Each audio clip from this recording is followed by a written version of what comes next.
Itoophiyaa fi Raashaan hariiroo dippiloomaasii qaban gara qindoomina haaraatti ceessuuf kutannoo qabaachuu beeksisan. Ministeerri dhimma alaa Itoophiyaa Geediyoon Ximootiyoos ministeera dhimma alaa Federeeshinii Raashaa Sargeey Laavrov waliin hariiroo dippiloomaasii fi dinagdee dhimmoota cimsan irratti mari'ataniiru. Dubbii himaan ministeera dhimma alaa Ambaasaadar Nabiyaat Geetaachoo ministeeronni biyyoota lammanii dhimmoota dippiloomaasii michuu danuu irratti mari'achuu himan.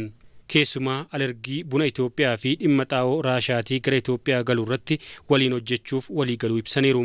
ሁለቱ የውጭ ጉዳይ ሚኒስትሮች በሁለቱ ሀገሮች የሁለትዮሽ ግንኙነት ዙሪያ Ministeerotni biyyoota lamaanii hariiroo biyyoota lamaanii irratti gama siyaasaa, dippiloomaasii, dinagdeen mari'ataniiru. Itoophiyaa fi Raashiyaan gama aadaa fi hariiroo hawaasummaatiin seenaa yeroo dheeraa lakkoofsise qabu. Hariiroo isaaniitis dhimmoota dippiloomaasii fi siyaasaan naannawa keenyatti akkasumas ardii fi sadarkaa idila addunyaatti ministeerri dhimma alaa keenyaa ilaalcha Itoophiyaan qabdu itti himaniiru. ክቡር የውጭ ጉዳይ ሚኒስትራችን ኢትዮጵያ ያላትን አታይና ምልከታ አስገንዝበዋቸዋል።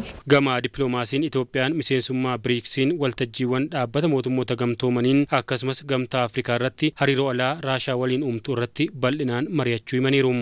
ብሪክስ አንዱ ለአብነት ሊነሳ ይችላል። የተባበሩት መንግስታት ድርጅትም እንዲሁ ሁለት ብሪክስ አካ ፈኬኛ ተኮቲ ከው ደንዳም ዳበትኒ ሞቱሞተ ገምቶመኒቲስ ቢዮትኒ ለማኒስ waltajjii biyyootni lamman waliin irratti hojjetanidha. Kunis gara fuula duraatti biyyootni lamman walitti dhufeenyaan akka hojjetaniif kan irratti yaada wal jijjiiranii fi waliif galanidha.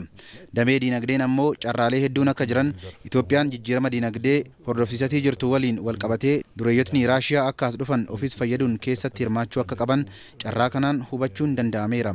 Hariiroo gamlameen dabalata ammoo waltajjiilee idila addunyaa irratti hariiroo cimaa waan qabaniif achirrattis fuulduratti waliin hojjechuudhaaf haala dandeessisu irratti yaada wal jijjiiraniiru. የሚችሉበት እድል እንዳለም በዚሁ አጋጣሚ ማስገንዘብ ተችሏል። Kanaan dabalata gama investimentii, saayinsii fi teknooloojiin waliin hojjechuuf kutannoo qabaachuus ibsaniiru. Ministeerri dhimma alaa Raashaa Sargeey Laavrov daawwannaa hojiif Finfinnee dhufuun isaanii ni yaadatama.